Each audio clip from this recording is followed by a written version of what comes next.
Assalamu alaikum everyone, my name is Zuhaib Shahid and in this video we will learn that how to containerize our .NET Core application with SQL Server using Docker Compose and volumes for persistent data storage.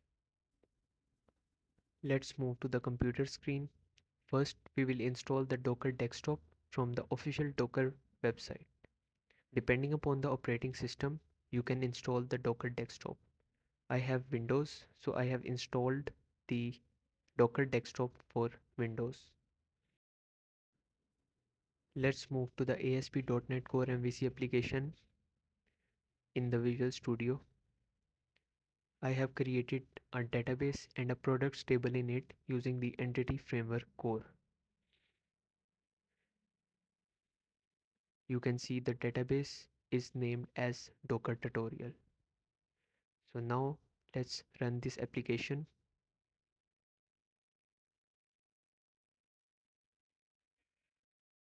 Let's wait for the web server to listen at port 7296.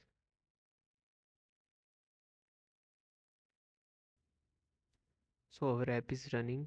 On the products page, you can see a list of all the products retrieving from our database.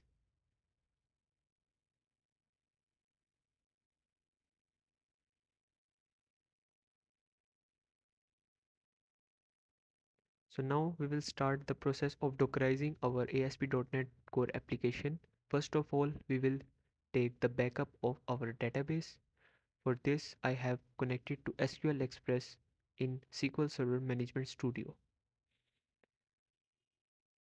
So in the databases drop down, I can see my database named as Docker tutorial. So I will right click on it.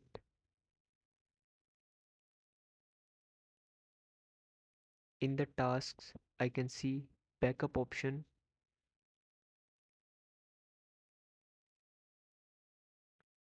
You can see the path of the backup. You can customize it as per your requirements. So click OK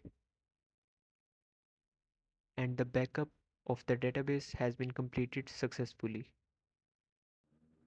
So now let's go to the Visual Studio, right click on the project and let's go to Add and Docker Support.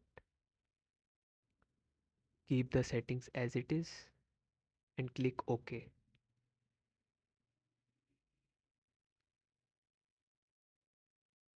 So your Docker file will be created. If you're using VS Code or any other editor, you can create this file on your own as well. In this Docker file, we are using a multi-stage build process. In the base stage, we use the ASP.NET Runtime image. In the build stage, we compile the application using the .NET SDK. The publish stage creates a deployable version of the app and the final stage copies this to the runtime image for running application. And exposing ports 8080 and 8081, the application is ready to serve HTTP requests.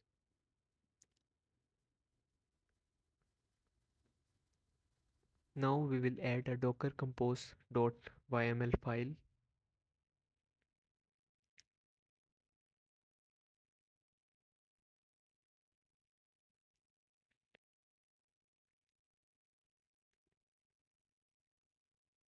Named the file as docker compose.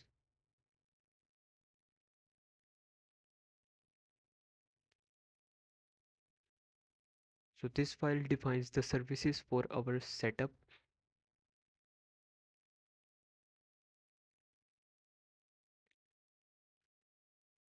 Now we will add another file which will named as dockerfile.sql server. Now let's complete our docker compose.yml file.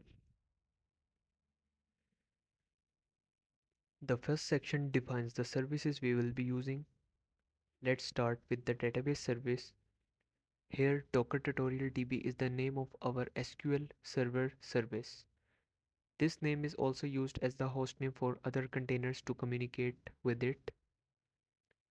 This explicitly defines the container name to Docker tutorial DB. The image is named custom SQL Server built from the docker file.sql server in the current directory.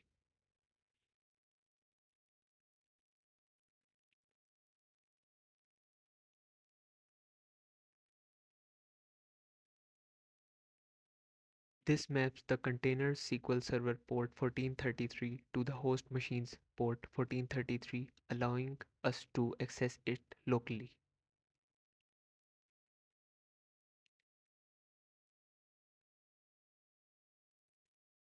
These environment variables configure SQL Server, accepting the EULA and setting the SA user password.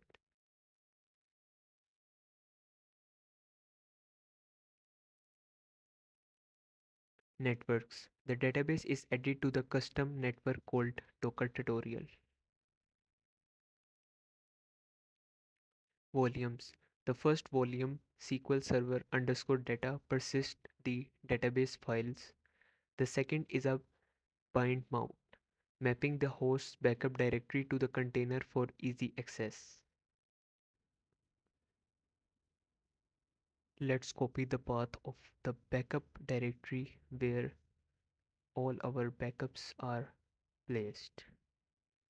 In the Microsoft SQL Server, SQL Express, MS SQL backup, copy the path. You can see that our docker tutorial.pak backup file is there. Let's copy this path and place it under the volume and bind it to the backup directory in the volumes.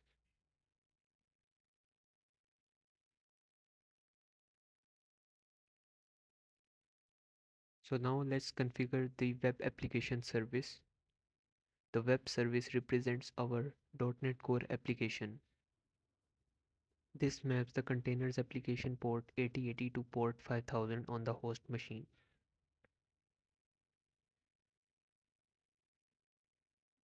The image is named web and it's built using the Docker file in the current directory.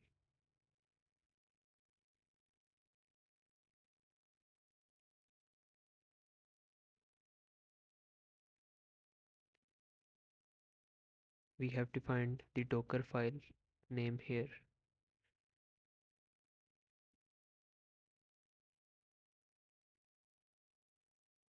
This ensures the Docker tutorial DB service starts before the web service.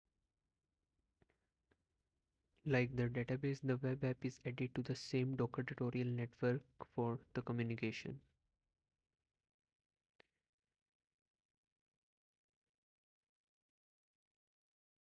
This explicitly defines the Docker tutorial network using the bridge driver, which enables the container to communicate securely.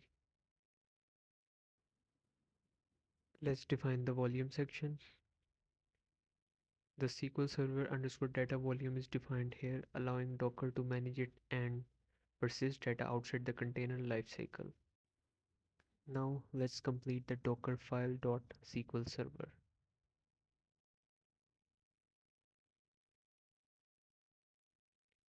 We begin by using the official SQL Server image as our base. This pulls the latest SQL Server 2022 image from the Microsoft's container registry. Since we need to install additional tools, we switch to the root user. Next, we install MS SQL tools and its dependencies. These tools essential for interacting with SQL Server, and then we switch back to the root user. Let's update the connection string. We will comment out the existing connection string and define the new.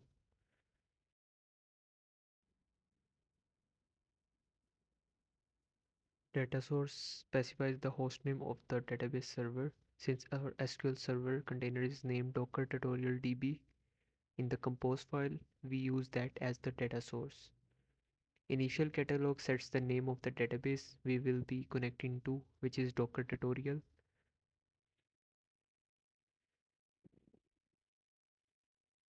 User ID and passwords are the credentials we configured in the docker compose.yml file.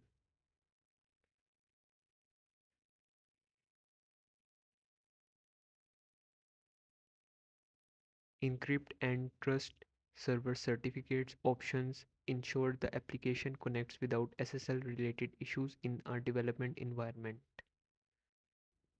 Now that we have set up all the files, it's time to build and run the containers.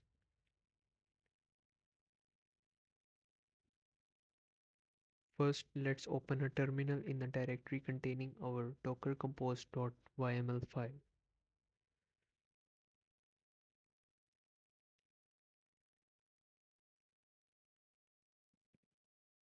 We need to build our images before running the container. Run the command docker compose build.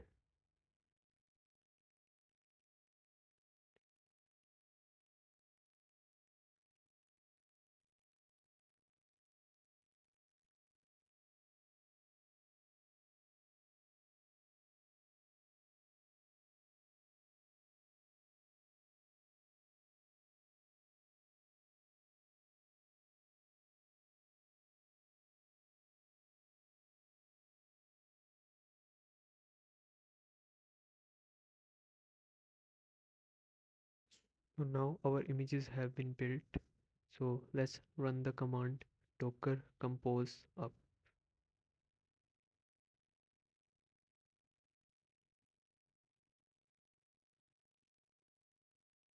This starts all the services defined in our docker compose.yml file.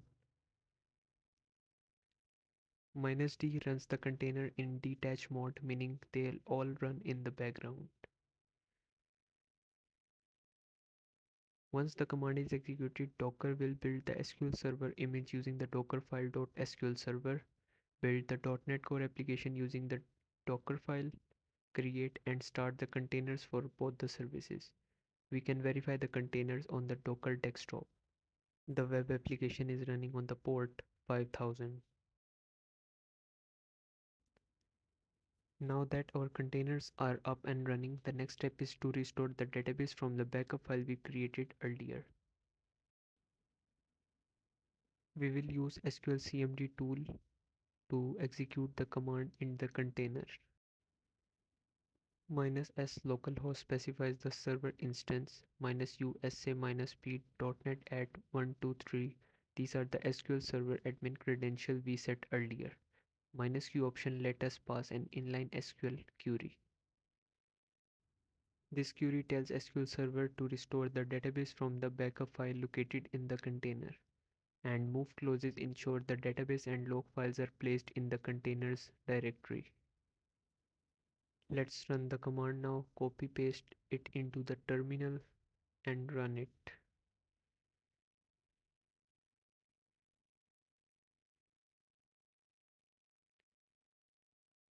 So now we have successfully restored the database inside our SQL Server container. Now our .NET Core application can interact with this database. We can see that our volume is also created, and under the data folder you can see that database has been restored successfully.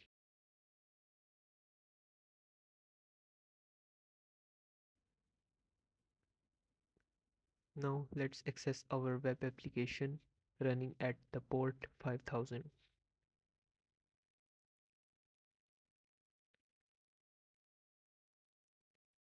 We have successfully dockerized our ASP.NET Core application. Let's access the products page.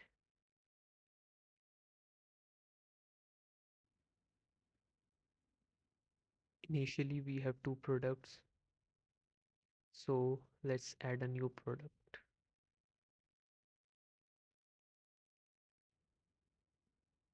You can see a new product is added. Next we are going to stop the container and see that the data is persisted or not. Let's open the PowerShell and run the command docker compose down. This will stop our running containers.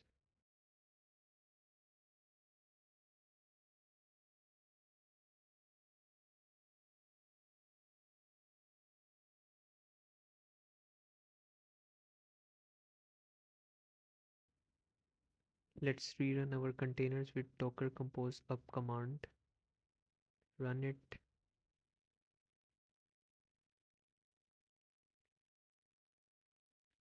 Now access the application at the port 5000. Our application is running again. Let's go to the products page.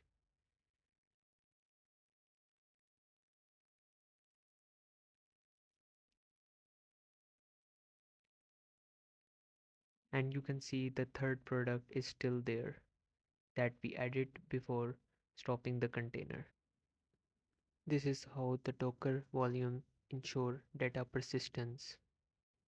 Let's have a look on the images section. Both the images, web and custom SQL Server are present here. That's it. We have Dockerized our .NET app with SQL Server using Docker Compose and volumes for persistence. Thanks for watching.